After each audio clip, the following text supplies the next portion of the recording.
It was a god-awful smell. I'd never smelled it before. I look and it's just, I see this thing. It's the way I'm shaking.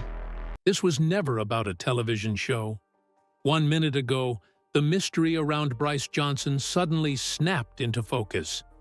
Not about contracts, not about drama between crew members, not about ratings or creative differences, about something he claims followed him out of the woods and into his real life.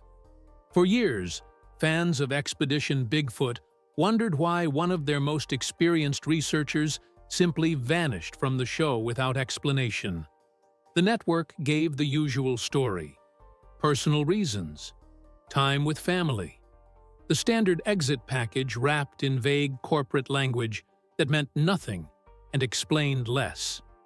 But Bryce Johnson's final explanation connects all the weird loose ends: the sudden exit mid-season, the personal reasons that nobody could quite pin down, the missing footage that crew members whispered about in online forums, and a discovery so disturbing that he now calls it the worst mistake of his life to go back there.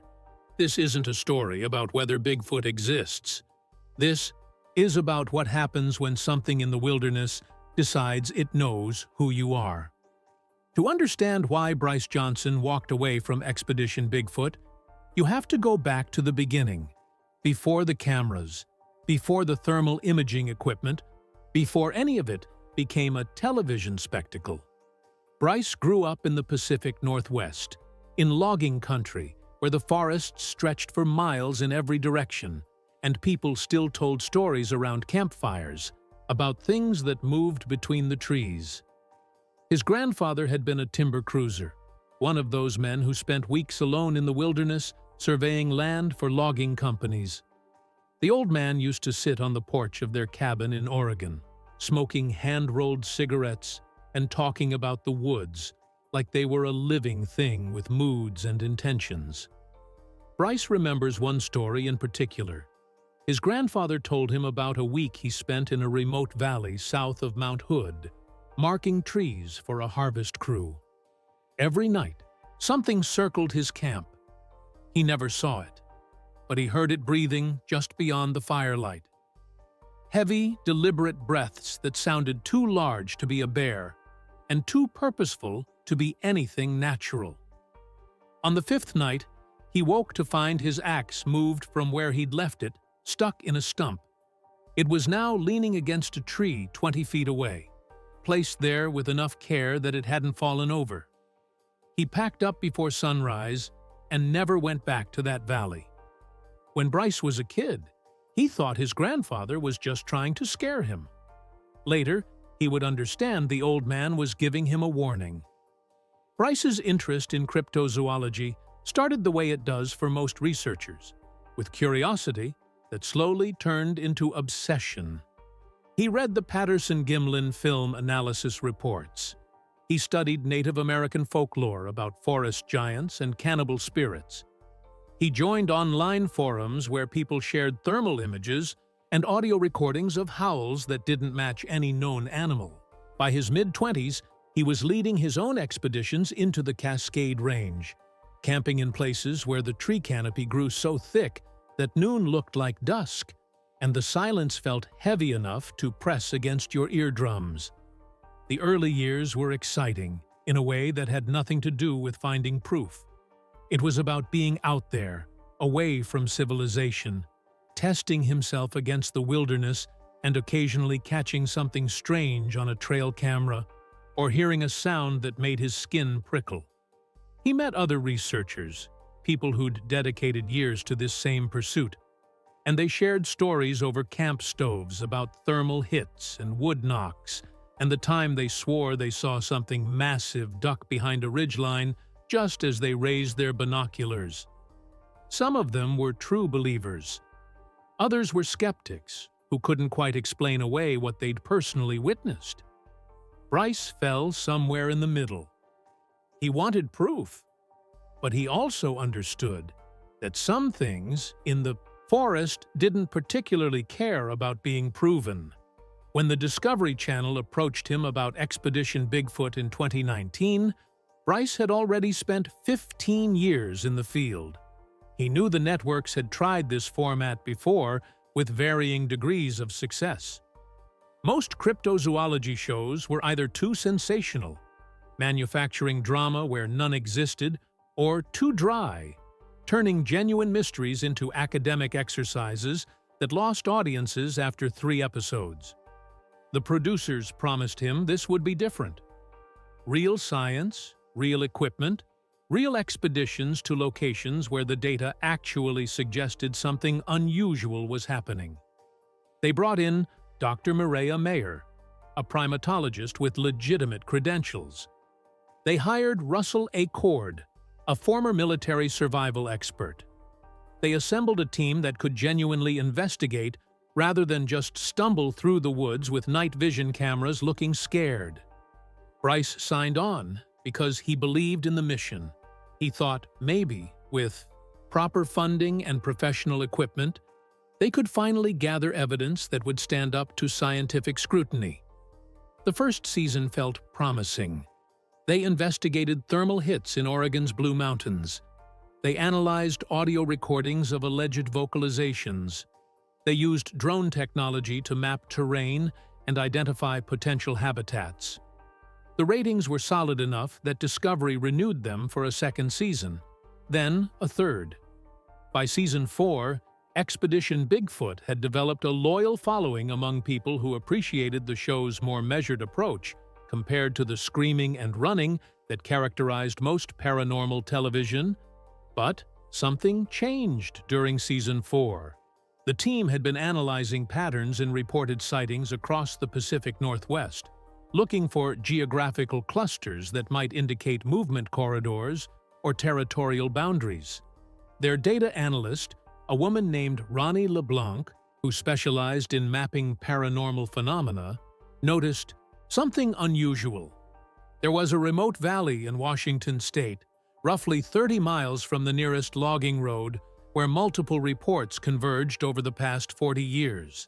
Sightings, vocalizations, thermal anomalies, tree structures that didn't match natural formation patterns. Everything pointed to this one location like water draining into a funnel. The valley itself wasn't easy to reach. The terrain was steep enough that they had to hike in over 2 days, setting up intermediate camps because carrying all their equipment in one push would have been physically impossible. Old-growth forest covered the slopes, with Douglas firs that must have been 500 years old and underbrush so thick in places that they had to cut their way through with machetes.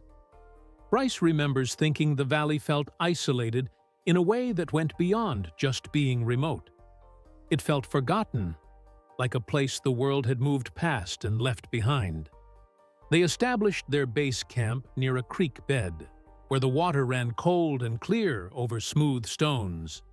The production crew set up the usual array of equipment: thermal cameras on motorized mounts, audio sensors positioned in a grid pattern around the perimeter, motion-activated trail cameras on likely approach routes, and the drones they used for aerial reconnaissance. Standard setup for an expedition that was supposed to last 5 days.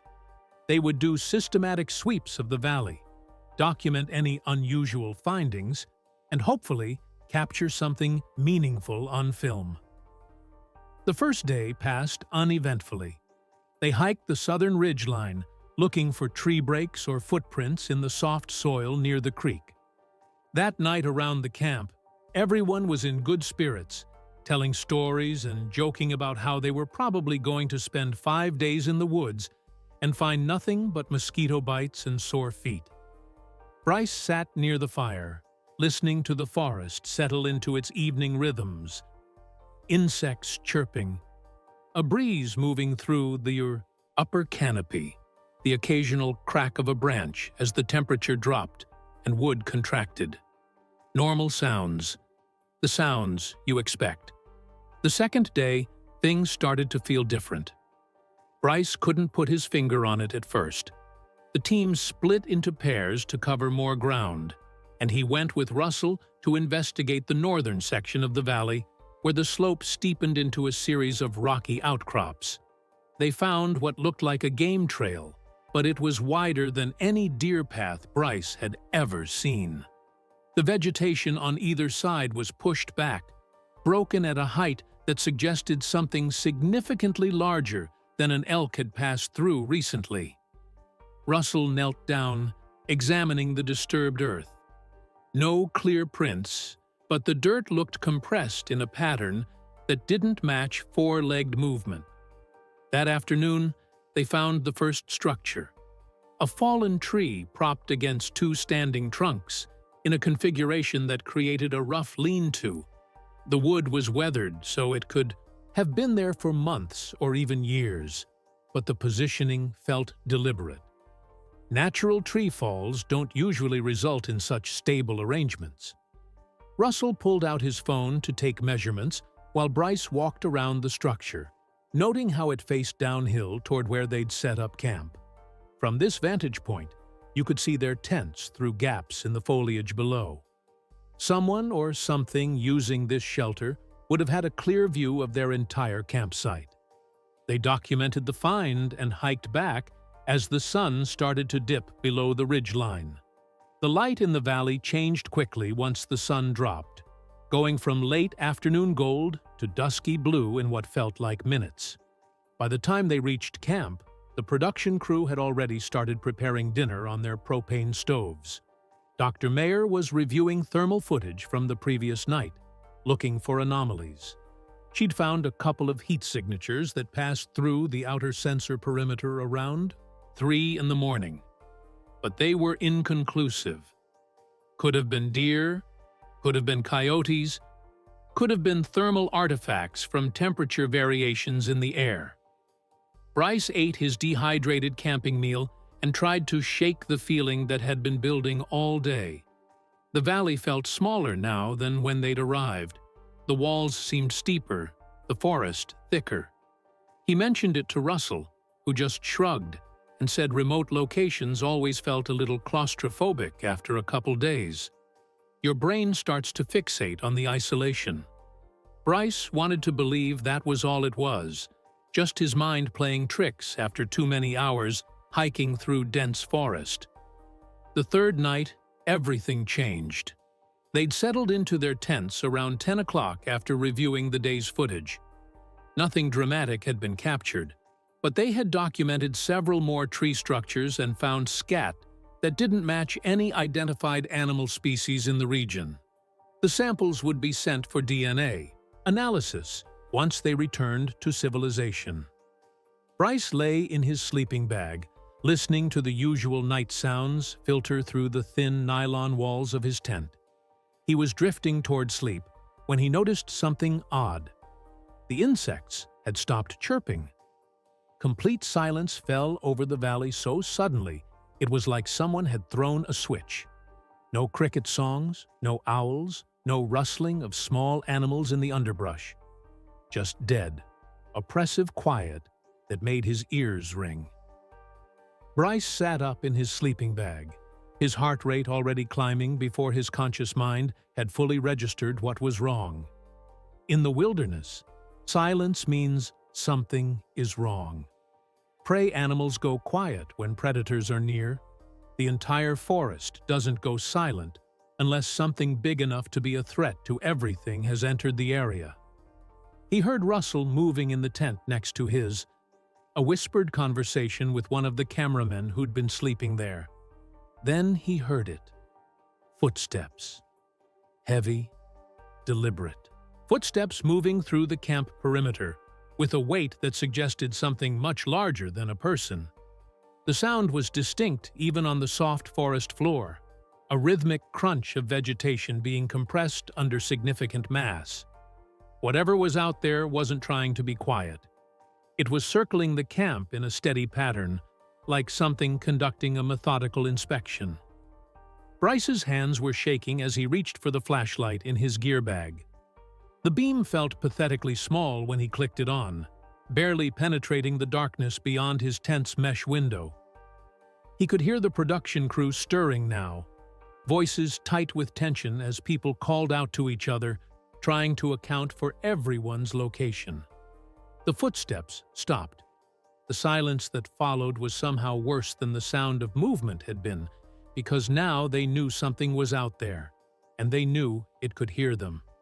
Then came the breathing. Bryce heard it first because his tent was positioned on the eastern edge of their camp, slightly apart from the others to reduce noise interference with the audio recording equipment. Low, deliberate breaths just outside his tent wall, close enough that he could hear the intake and exhale clearly. Not rapid breathing like an animal that had been running. Slow, controlled breaths, like someone standing perfectly still and taking their time. He froze, every muscle in his body locked, his flashlight beam pointed at the tent wall where the sound was coming from. The fabric bowed inward slightly, as if something was leaning close. What came next is what Bryce later said changed everything for him. A sniff, low and deliberate, starting at the bottom of the tent wall near the ground and moving upward in a slow sweep.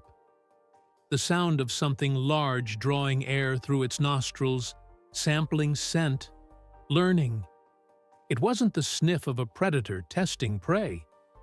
It felt like recognition, like whatever was on the other side of that thin nylon barrier was, verifying that he specifically was inside. The sniff reached the top of the tent wall and stopped. Bryce sat frozen, barely breathing, his heartbeat so loud in his ears he was sure whatever was outside could hear it too. The silence stretched for what felt like hours, but was probably less than a minute.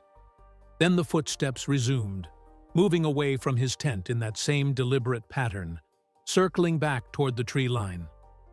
The forest stayed quiet for another few minutes before the insects slowly, hesitantly, began chirping again. It was like someone had turned the volume back up on the natural world. Russell unzipped his tent and emerged with a high-powered spotlight, sweeping the beam across the surrounding forest. Nothing, just trees and darkness, and the normal reflective eye shine of small mammals watching from the underbrush. Bryce crawled out of his tent, pale and shaking. One of the cameramen later described him as looking like he'd seen death. Russell asked if he was okay, and Bryce just stared toward the tree line where the footsteps had disappeared and said, "It was waiting for me to be alone." That single sentence, spoken in a voice that still carried the tremor of genuine fear, apparently gave everyone in camp a chill that had nothing to do with the mountain air. They reviewed the sensor data once everyone had calmed down enough to think straight. The thermal cameras had picked up something, but the footage was corrupted in a way the technical crew couldn't immediately explain.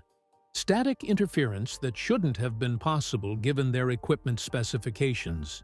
The audio sensors had captured the footsteps and the breathing, along with what sounded like low-frequency vocalizations below the normal range of human hearing. When they filtered the audio and brought those frequencies up into audible range, it sounded like a deep thrumming, almost like someone humming a single note under their breath. Nobody slept the rest of that night. They kept the camp lights on and took turns keeping watch, though what they were watching for none of them could quite articulate. As dawn broke over the valley, Bryce made a decision. He wanted to review all the trail camera footage from the night before, every angle they had positioned around the perimeter. They pulled the SD cards and loaded them onto laptops, going through hours of infrared recordings frame by frame. That's when they found it. One of the cameras positioned on the northern approach route had captured something at approximately 2:30 in the morning, roughly 30 minutes before the encounter at camp. The footage showed a tall figure moving through the frame with a stride length that suggested something well over 7 feet in height. It wasn't running or sneaking. It was walking with purpose, moving toward where the team had set up camp. The figure passed within 15 feet of the camera, and for just 3 frames, It turned its head toward the lens. The face was dark and indistinct in the infrared spectrum, but the eyes reflected the camera's IR illuminator with a shine that looked almost like light sources themselves. The footage should have been the find of the century. Clear movement, definable proportions, behavior that suggested intelligence and intent. But when they tried to review it again an hour later, the file was corrupted. Not partially corrupted, where you might lose a few frames or encounter playback errors. Completely corrupted, reduced to digital noise that resembled television static more than video footage. The technical crew was baffled. These were military-grade SD cards, designed to be robust and reliable even in extreme conditions. The odds of spontaneous corruption were astronomically low. They checked the other cameras. More corrupted files, all from the same window of time between 2:30 and 4 in the morning. It was like something had scrubbed the recordings, leaving just enough evidence to show that footage had existed while making it impossible to prove what that footage contained. Dr. Mayer suggested electromagnetic interference, possibly from unusual geological conditions in the valley. Russell didn't buy it. He'd spent years in the field with similar equipment and had never seen corruption patterns like this. What really disturbed Bryce was what they found on one of the cameras positioned closest to his tent. The footage from after the encounter, once dawn had started to lighten the sky enough for the cameras to switch from infrared to normal recording. There were handprints on the lens, not smudged or accidental, but deliberate palm prints pressed against the protective housing that covered the camera's optics. The prints were massive, easily the size of a large man's hand spread wide. But the proportions were wrong. The palm was broader, the finger span wider. Someone or something had approached the camera and deliberately obscured the lens.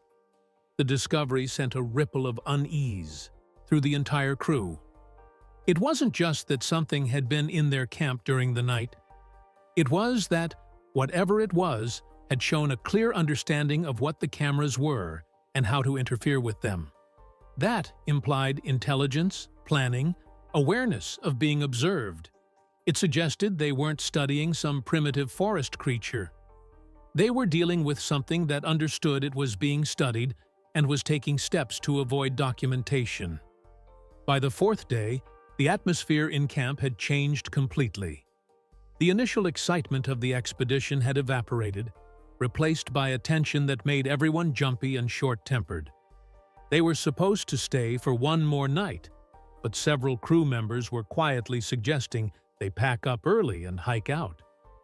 Bryce stood by the creek, watching the water flow over stones and trying to make sense of what they'd experienced. Russell joined him, his military bearing slightly less composed than usual. "This valley feels wrong," Russell said, skipping stones across a calm pool. "I've been in combat zones that felt less hostile." Bryce nodded. He'd been thinking the same thing all morning. The valley had felt isolated when they arrived, but now it felt like something more, like a trap. The terrain naturally funneled everything toward the center where they'd made camp. The high walls and thick forest created a bowl effect that limited escape routes and reduced visibility. If you wanted to create an environment to observe and study intruders while maintaining the advantage, this valley was perfectly designed for it. That realization had been growing in Bryce's mind since the encounter, an uncomfortable thought that he'd been trying to push away. "What if we're not here to study anything?" Bryce said quietly. "What if we're the ones being studied?" Russell didn't respond immediately. He just kept throwing stones, each one skipping across the water with practiced precision. Finally, he said, "I've had that same thought, and I don't like it one bit." They decided to conduct one more reconnaissance sweep before packing up. Dr. Mayer wanted to investigate the western ridge, where several thermal anomalies had been recorded over the previous nights. They split into two groups again, with Bryce and a cameraman named Mike taking the eastern approach, while Russell and Dr. Mayer handled the western slope. The production crew would stay in camp, breaking down equipment and preparing for the hike out the next morning. Bryce and Mike were halfway up the eastern ridge when the forest went silent again. This time, it happened gradually, the insect sounds fading away over the course of a few minutes until they were surrounded by that same oppressive quiet. Mike stopped walking, his camera lowered, his face showing the kind of fear that comes from recognizing a specific threat pattern. They'd both heard the stories about silence in the woods. They knew what it meant. "We should head back," Mike said, his voice barely above a whisper. Bryce agreed. They turned and started back down the slope, moving faster than was entirely safe on the uneven terrain. That's when they heard the footsteps behind them. Not close, but distinct. Something large keeping pace with them through the forest, staying just out of sight behind the tree line. Every time they stopped, the footsteps stopped. Every time they resumed walking, the footsteps resumed. It was following them deliberately, maintaining a constant distance like a predator tracking prey but not yet committed to the chase. Mike's hands were shaking so badly he could barely hold the camera steady. Bryce kept his eyes forward, focusing on the path ahead, trying not to think about what was behind them. The footsteps continued all the way back to camp, only stopping once they emerged into the clearing where their tents stood. The production crew noticed their state immediately, the pale faces and rapid breathing, and the way Mike collapsed onto a supply crate like his legs wouldn't hold him anymore. By the time Russell and Dr. Mayer returned from the western ridge, the decision had already been made. They were leaving immediately, not waiting for morning. Some of the crew started breaking down tents, while others packed equipment into hiking backpacks. The mood was tense, but focused, everyone working with the efficiency of people who needed to be somewhere else as quickly as possible.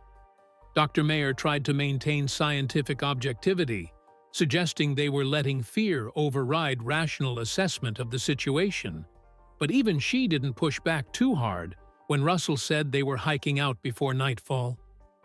The evacuation took longer than planned because they had to leave some equipment behind.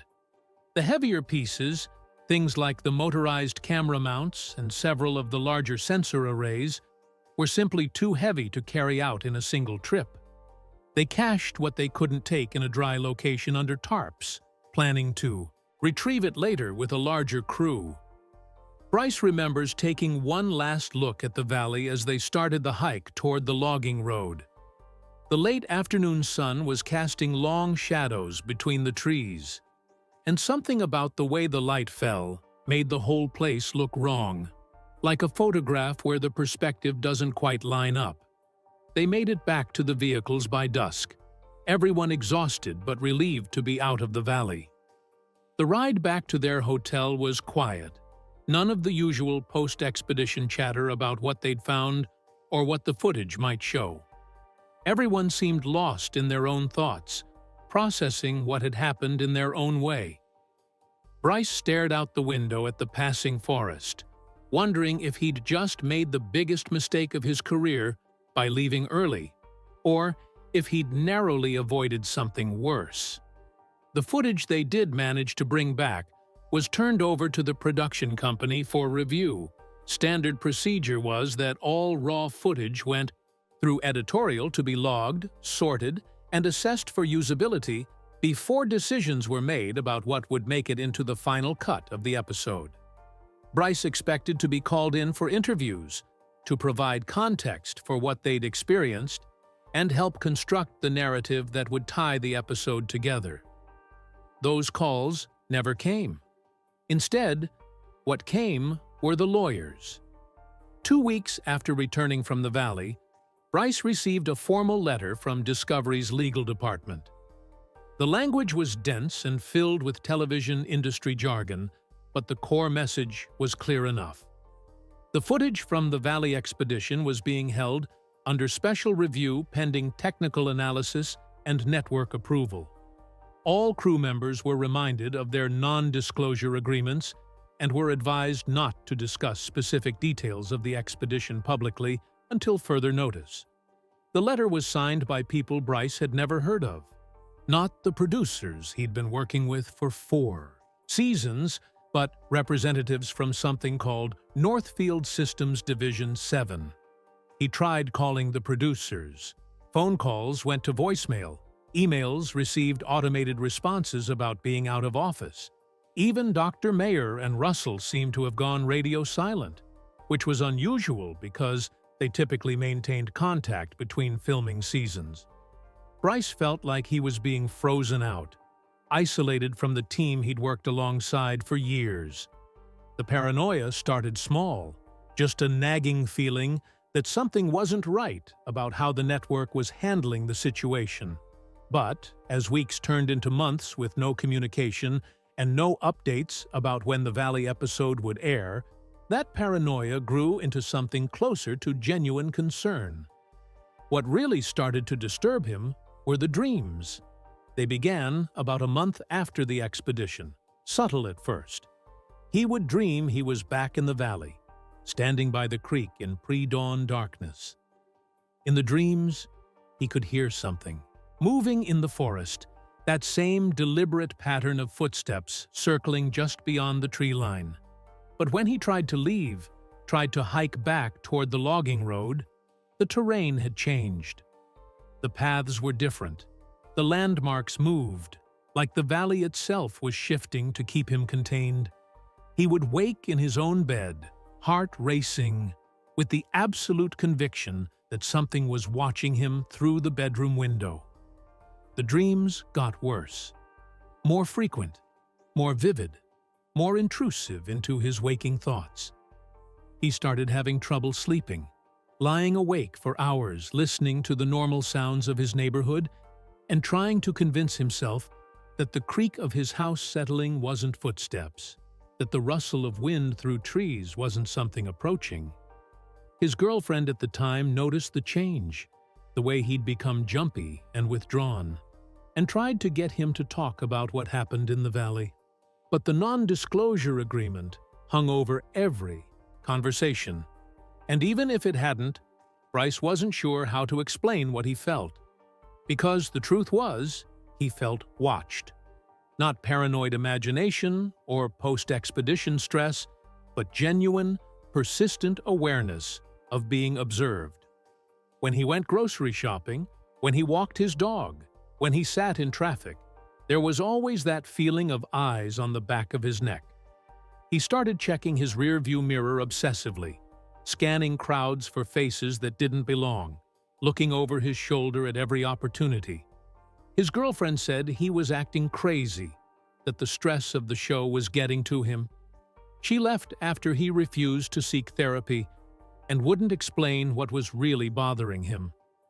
The breaking point came 6 months after the Valley expedition. Bryce woke one night to find his bedroom window open. He lived on the 2nd floor of a townhouse, and he was certain he'd locked that window before going to bed. Cold air was pouring in, and when he got up to close it, he noticed marks in the dust on the windowsill. Large handprints, bigger than his own, pressed into the grime with enough force to leave clear impressions. He stood there in the darkness, staring at those prints, and something inside him just broke. The next morning he called his agent and said he was done with Expedition Bigfoot. No explanation, no negotiation. He wanted out of his contract immediately. The agent tried to talk him down, mentioning the financial penalties for breaking contract mid-season and the career implications of walking away from a successful television show. Bryce didn't care about any of it. He said he would pay whatever penalties were necessary, sign whatever paperwork they wanted, as long as he never had to go back into the field with that team again. The exit negotiations took weeks, complicated by the network's reluctance to lose a key cast member and the ongoing legal hold on the Valley footage. Bryce's agent kept pushing for clarity about what happened during that expedition, why the footage was being held, why there had been such a sudden and dramatic change in his client's behavior. The network wouldn't provide answers. They just kept stalling, offering alternative shooting locations and reduced schedules, and anything that might convince Bryce to stay with the show. He refused everything. What finally broke the stalemate was an interview Bryce gave to a cryptozoology podcast, one of those independent shows that existed outside the mainstream media structure. He didn't violate his non-disclosure agreement, not technically, because he didn't discuss specific footage or behind-the-scenes production details. What he did talk about was his personal experience, his emotional state, and his decision to leave the show. The interview was carefully worded, but the subtext was clear to anyone who listened closely. Bryce Johnson had encountered something in that valley that changed him fundamentally, and whatever it was, the network didn't want it made public. The interview went viral in cryptozoology circles. Thousands of views, hundreds of comments, endless speculation about what had really happened. Some listeners thought Bryce had finally found legitimate proof and was being silenced by corporate interests. Others suggested he'd had a psychological breakdown from the stress of the show. The conspiracy theories multiplied like bacteria in a petri dish, each one more elaborate than the last. Some claimed the government was involved, suppressing evidence of unknown species to prevent public panic. Others suggested interdimensional beings or alien activity. The theories ranged from plausible to completely absurd, but they all shared one common thread. Something happened in that valley that nobody wanted to talk about openly. The network moved quickly to contain the damage. Within 72 hours, Bryce's contract was terminated by mutual agreement, with financial terms kept confidential under penalty of legal action. Press release went out announcing that Bryce Johnson would not be returning for Season 5 of Expedition Bigfoot due to personal reasons, thanking him for his contributions to the show and wishing him well in future endeavors. The statement was bland and professional, revealing nothing of substance while closing the door on any further public discussion of his departure. But the story wouldn't die. Online forums dedicated to cryptozoology and paranormal investigation were ablaze with discussion about the Valley expedition. Crew members who'd been present started dropping anonymous hints in various comment sections, never enough to violate their own non-disclosure agreements, but sufficient to keep the speculation burning. Someone leaked a few seconds of thermal footage that allegedly came from the expedition, showing an indistinct heat signature moving through the frame. The footage was too low quality and too brief to prove anything, but it added fuel to the fire. Another leak described drone footage of something tall examining their camp equipment while the team slept, though the actual video never surfaced publicly. The most disturbing leak came from someone claiming to be a forensic analyst who'd reviewed the original footage for the network. According to this anonymous source, the reason the Valley footage never aired wasn't just because it was inconclusive or poorly documented. It was because the footage showed evidence of intelligence and intentional behavior that couldn't be explained by any known animal species. The source claimed handprints had been found on multiple pieces of equipment, prints that were forensically analyzed and found to have ridge patterns consistent with primate hands, but proportions that didn't match any cataloged species. More significantly, the source claimed that metadata analysis of the corrupted video files revealed they'd been deliberately edited using sophisticated software, with timestamps rewritten and entire sequences removed in a way that suggested professional data manipulation rather than random corruption. That particular leak introduced a new layer to the conspiracy theories. If the footage had been deliberately edited, who had done the editing and why? Some suggested the network itself was covering up the find, to avoid the scientific and cultural chaos that would result from confirming the existence of an undiscovered hominid. Others proposed that government agencies had gotten involved, classifying the footage under national security protocols. The most paranoid theories suggested that whatever was in that valley had somehow accessed their digital files remotely and destroyed the evidence itself, which even Bryce acknowledged was stretching credibility to the breaking point. Bryce tried to move on with his life. He left the Pacific Northwest entirely, relocating to Colorado, where the mountains were still wild, but felt somehow less oppressive than the dense forests of Washington. He took a job as a wilderness guide, leading tourists on hiking trips and backpacking expeditions through terrain that felt safer because it was heavily trafficked and well-mapped. He stopped giving interviews, stopped participating in online discussions, and tried to convince himself that the valley had just been a bad experience that he'd blown out of proportion in his own mind. But the dreams never stopped. They changed, evolved, became more specific, and more disturbing. He would dream about being followed through his daily life by something that stayed just out of sight, always watching from around corners or through windows or from the tree line at the edge of parks. In the dreams, he knew that whatever had been in the valley hadn't let him go. It was still out there, still aware of him, still tracking him in some way he couldn't understand or explain. The worst dream was the one that recurred most frequently. He would be back in his tent in the valley, hearing that low, sniffing sound moving up the tent wall. But this time, when he gathered the courage to unzip the door and look outside, there would be a figure standing just beyond the firelight. Tall, impossibly tall, with proportions that suggested human form, but scaled up in a way that looked wrong. The figure would just stand there, perfectly still, and Bryce would have the absolute conviction that it was studying him, learning him, storing away information about who Bryce Johnson was for some purpose he couldn't fathom. He would wake from these dreams drenched in sweat, his heart hammering, with the lingering sensation that the boundary between dream and reality was thinner than he wanted to believe. Friends noticed he'd changed. The easygoing researcher who'd made jokes around campfires and approached each expedition with excitement had been replaced by someone quieter, more withdrawn, constantly alert to his surroundings in a way that suggested unresolved trauma. When people asked what happened during that last expedition, he would just say it was complicated and change the subject. The few times he tried to explain, tried to articulate the feeling of being selected and studied and marked by something unknowable, the words sounded crazy even to his own ears.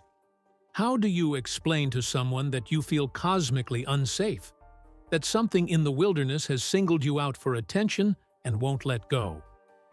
Approximately 18 months after leaving Expedition Bigfoot, Bryce gave one final interview.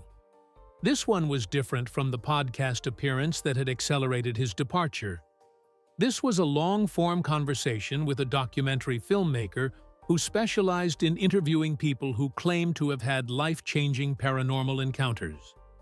The filmmaker didn't editorialize or mock. He just asked questions and let his subjects tell their stories in their own words, trusting the audience to draw their own conclusions. In that interview, Bryce was more candid than he'd ever been publicly. He talked about the valley feeling like a trap, about equipment failing in ways that suggested deliberate sabotage rather than random malfunction, about the sense that they'd stumbled into a place where something territorial had decided to make its presence known. He discussed the corrupted footage and the network's response, how lawyers and consultants appeared seemingly overnight, and the entire production was pulled back under emergency protocols that nobody would explain. He acknowledged the dreams, the paranoia, the persistent feeling of being watched that had driven him to relocate and change his entire life trajectory. But the moment from that interview that really captured attention, the quote that got clipped and shared across every cryptozoology forum and paranormal YouTube channel, was when Bryce addressed his departure from the show directly. The filmmaker asked him point-blank why he left Expedition Bigfoot, and Bryce was silent for almost 30 seconds before answering. When he finally spoke, his voice was quiet, but absolutely certain. "I didn't leave the show," he said. "I left the creature." He went on to explain what he meant by that. According to Bryce, the thing in the valley wasn't just another animal they were trying to document. It was actively learning them, studying their patterns and behaviors with a level of intelligence that suggested something far more sophisticated than a simple forest creature. He believed, based on his own experience and the experiences of the crew, that whatever was out there had specifically focused on him. Not because he was the most important member of the team, but possibly just by random selection, the way a researcher might tag one animal in a herd to track its movements. The difference was that this creature had no interest in being studied itself. Instead, it was reversing the dynamic, making them the subjects of observation.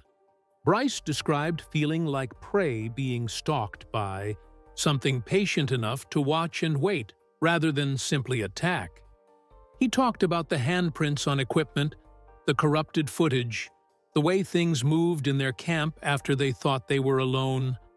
All of it suggested an intelligence capable of understanding what they were doing and taking steps to avoid leaving evidence while simultaneously making its presence known.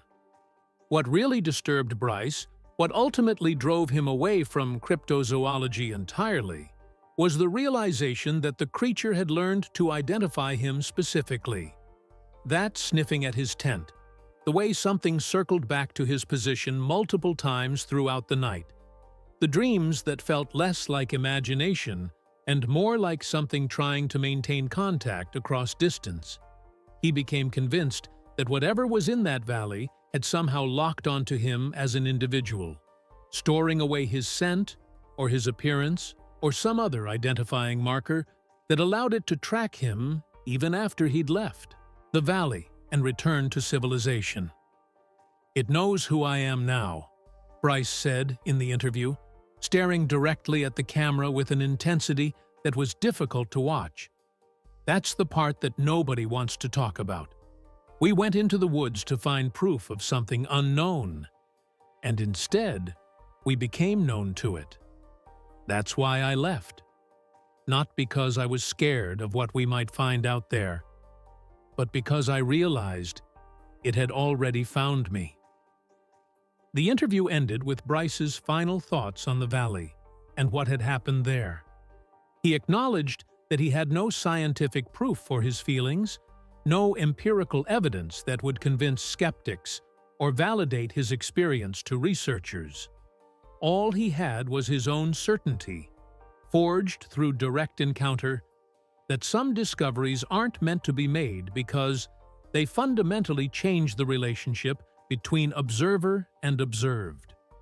"We went into the valley thinking we were at the top of the food chain, armed with technology and intelligence and the confidence of apex predators.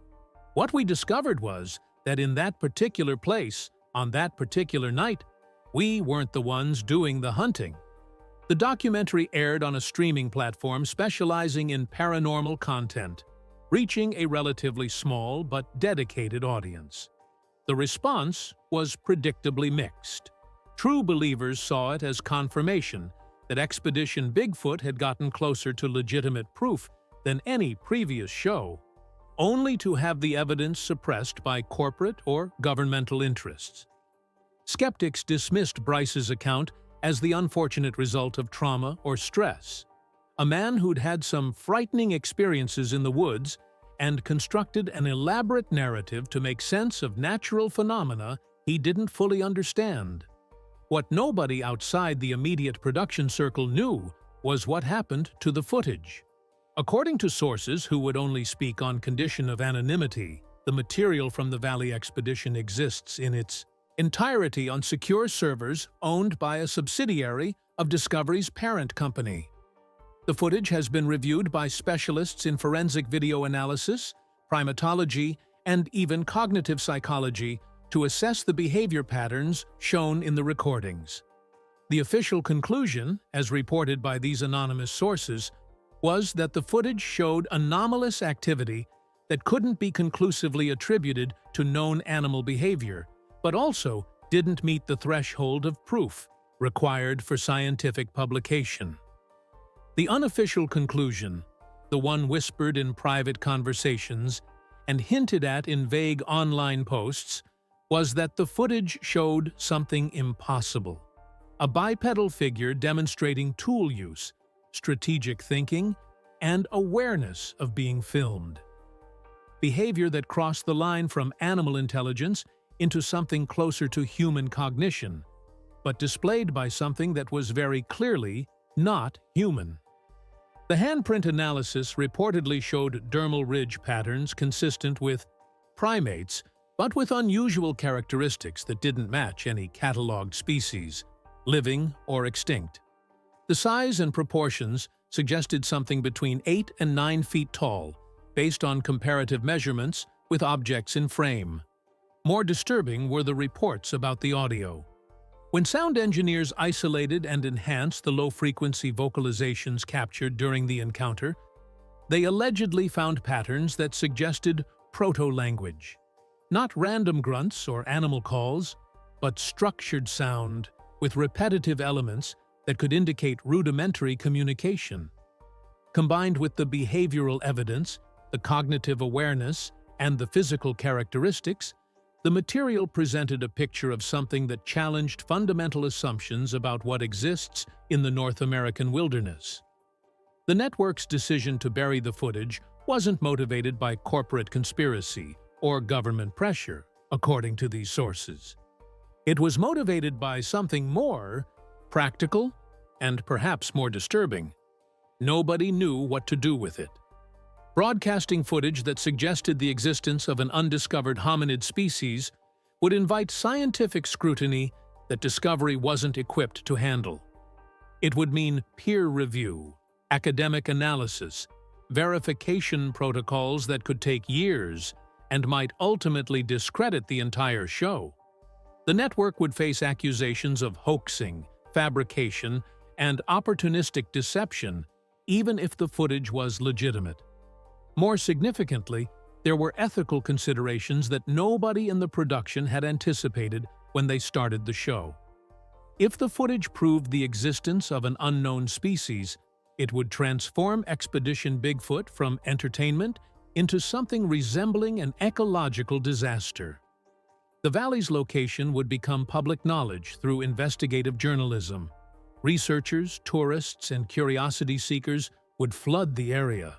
The creature's habitat would be destroyed by human intrusion, and whatever existed there would be subjected to the same fate as every other species humanity had discovered: documentation, study, exploitation, and eventual endangerment.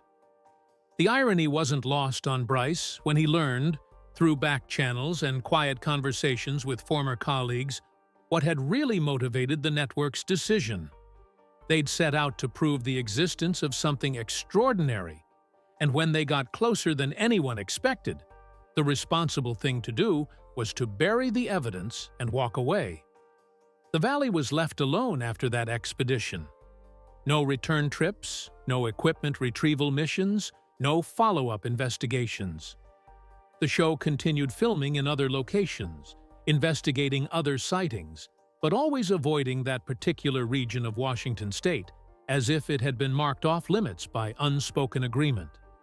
For Bryce, the knowledge that the footage existed but would never be released was its own kind of torture. He'd sacrificed his career, his peace of mind, and his sense of safety in the world, and the proof that would validate everything he'd experienced was locked away in a corporate archive where it would likely remain for decades. The conspiracy theorists were right, in a sense, though not for the reasons they imagined. There was footage being suppressed, evidence being hidden, but not because of malicious cover-ups or shadowy government agencies, simply because nobody knew what to do with proof of something that wasn't supposed to exist. Years have passed since the Valley expedition. Expedition Bigfoot continued for 2 more seasons before being quietly canceled, the network citing declining ratings and shifting audience interests. The show never recaptured the momentum of those first few seasons, partly because, without Bryce's presence, something essential had been lost. He'd been the true believer, the one who brought genuine passion to the search rather than just professional competence. After his departure, the show felt more mechanical, more focused on producing content than on answering questions. Bryce himself has largely withdrawn from public life. He still works as a wilderness guide in Colorado, leading small groups through mountain terrain that feels safer because it's mapped and familiar. He's older now, his hair showing gray at the temples, the lines around his eyes deeper. People who meet him describe someone quiet and thoughtful, knowledgeable about the outdoors, but reluctant to discuss his past in cryptozoology. He doesn't give interviews anymore, doesn't participate in online discussions, and maintains strict boundaries with anyone who tries to pull him back into that world. But the dreams continue. Less frequent now, but still present, still vivid. He still wakes sometimes with the absolute conviction that something is watching him, that the connection formed in that valley hasn't been severed despite time and distance. He's learned to live with it, the way people learn to live with chronic pain or permanent injury. It's simply part of who he is now, part of the price paid for getting too close to something that values its privacy and has the intelligence to enforce that value. The question that haunts cryptozoology communities, the question that drives endless speculation and debate, is whether Bryce Johnson's story represents genuine encounter or psychological breakdown. The evidence is ambiguous enough to support either interpretation. Believers point to the multiple witnesses, the equipment malfunctions, the leaked footage descriptions as proof that something extraordinary happened in that valley. Skeptics note the lack of physical evidence, the reliance on subjective experience, and the convenient destruction of the most compelling footage as indicators that the whole thing was either misinterpreted or fabricated. What gets lost in that debate, in the arguing over whether Bigfoot exists or whether Bryce experienced something genuine, is the human cost of the search for unknown things. Bryce went into that valley as an enthusiastic researcher pursuing a fascinating mystery. He came out changed, carrying trauma that would reshape his entire life.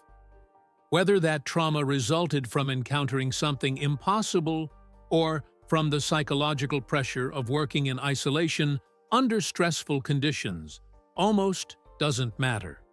The effect was real regardless of the cause. There's a philosophical question embedded in Bryce's story, one that extends beyond cryptozoology into broader questions about humanity's relationship with the unknown. If we discover something that doesn't want to be discovered, something intelligent enough to understand observation and take steps to avoid it, do we have the right to continue pursuing that discovery? The traditional scientific answer is yes. That knowledge justifies the pursuit regardless of consequences. But Bryce's experience suggests a different possibility, that some things might have earned the right to remain unknown, and respecting that boundary might be the more ethical choice. The valley still exists, of course.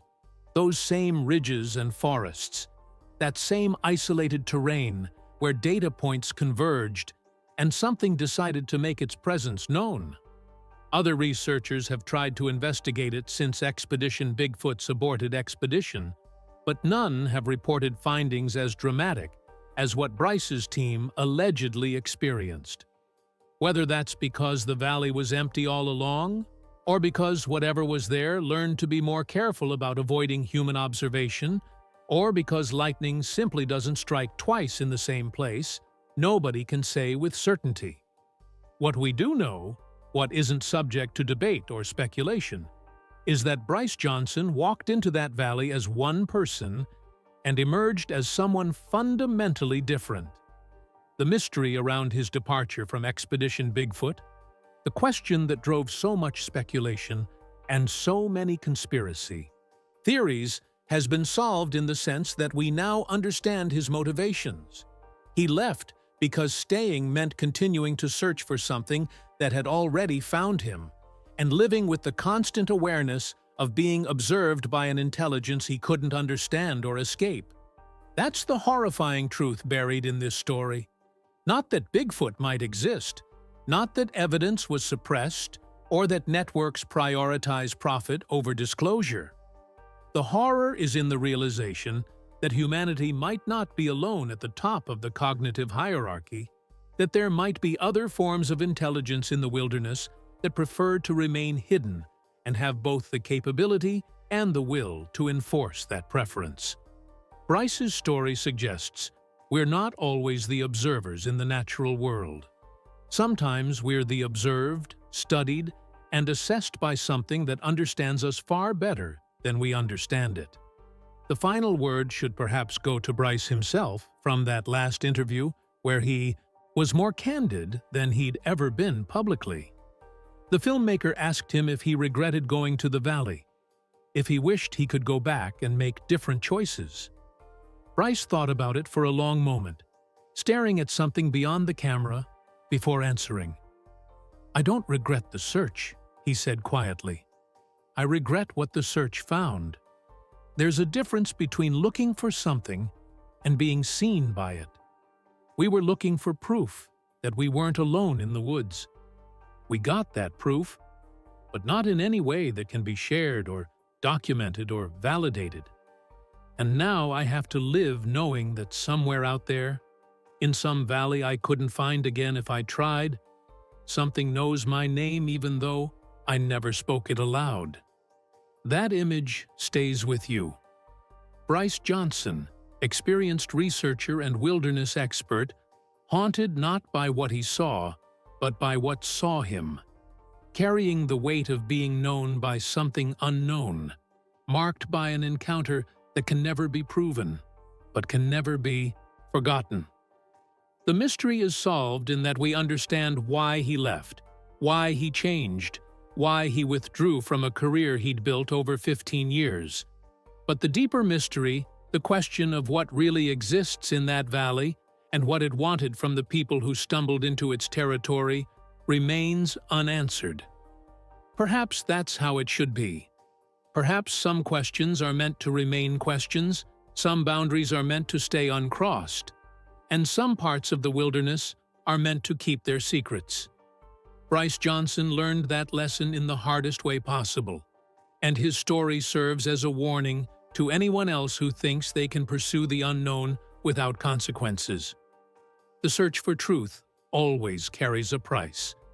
Sometimes that price is measured in damaged careers or lost credibility. Sometimes, as in Bryce's case, it's measured in peace of mind, sacrificed to the permanent awareness that something out there knows you exist. The woods are vast and deep, and they keep secrets better than we keep ours.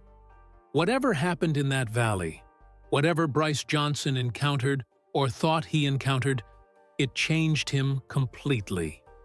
The man who walked away from Expedition Bigfoot wasn't running from failure or embarrassment.